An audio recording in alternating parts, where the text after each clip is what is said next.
एक शाम प्राची टीवी पर सीरियल देख रही होती है। तभी उसकी सास वहां आती है। अरे सीरियल में तो ऐसे मग्न है जैसे आज रात का खाना पड़ोसी आकर बनाएंगे। मुझे पता ही नहीं था आपने अपने बेटे की शादी पड़ोस में भी की हुई है। हैं? मतलब? मतलब इस घर में सारा काम बहू ही करती है, आप तो सिर्फ खर्राटे मारती हैं। अच्छा जी, फिलहाल तो तुम आराम फरमा रही हो, चलो जाओ, ये मेरे टीवी देखने का समय है।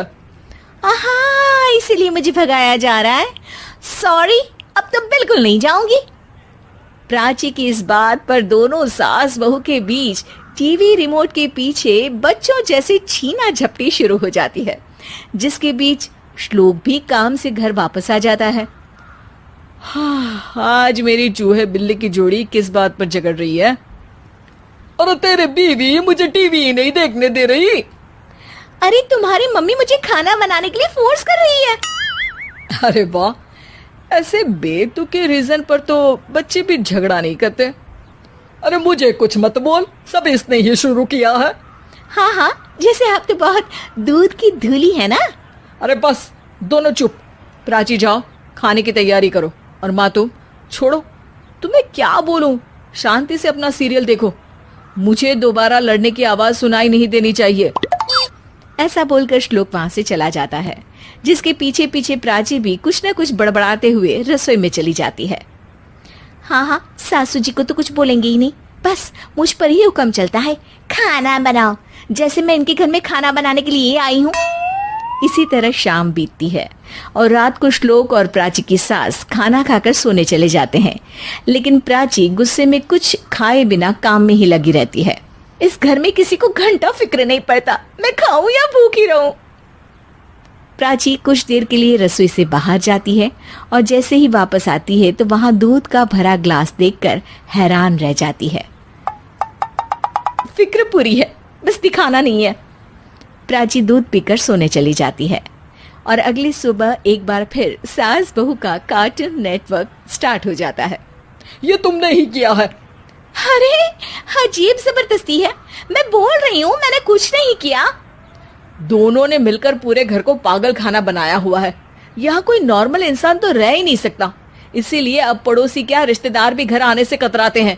और सुन बेटे, तू भी चंगा, तेरी माँ भी चंगी, तेरी बीवी भी चंगी, रिश्तेदार। हाँ जी, आपको नहीं पता क्या, गंगाधर ही शक्तिमान है, रिश्तेदार ही। हाँ हाँ, बस समझ गया। कभी जानवरों जैसे लड़ेंगी तो कभी जुगलबंदी करेंगी। भाई मैं आप दोनों के बीच में नहीं फंसना चाहता। सास बहू की इस मनमौजी जोड़ी से परेशान होकर श्लोक अपना सिर खुजलाता वहां से चला जाता है। चलो अब मैं भी कीर्तन में जा रही हूँ। इस पर जैसे ही सास कमरे में अपना पर्स लेने जाती है तो वहां नाश्ते की प्लेट रखी देख मुस्कुराने लगती है और नाश्ता करके घर से बाहर निकलते हुए कुछ पैसे टेबल पर रख जाती है, जिसके कुछ देर बाद सिलेंडर वाला घर आता है। ओ मुरी मैया, मैं सिलेंडर के बारे में तो बिल्कुल भूल ही गई थी। घर खर्च के सारे पैसे भी मम्मी के पास है और श्लोक से बोला तो उल्टा 4 बात सुनाएंगे।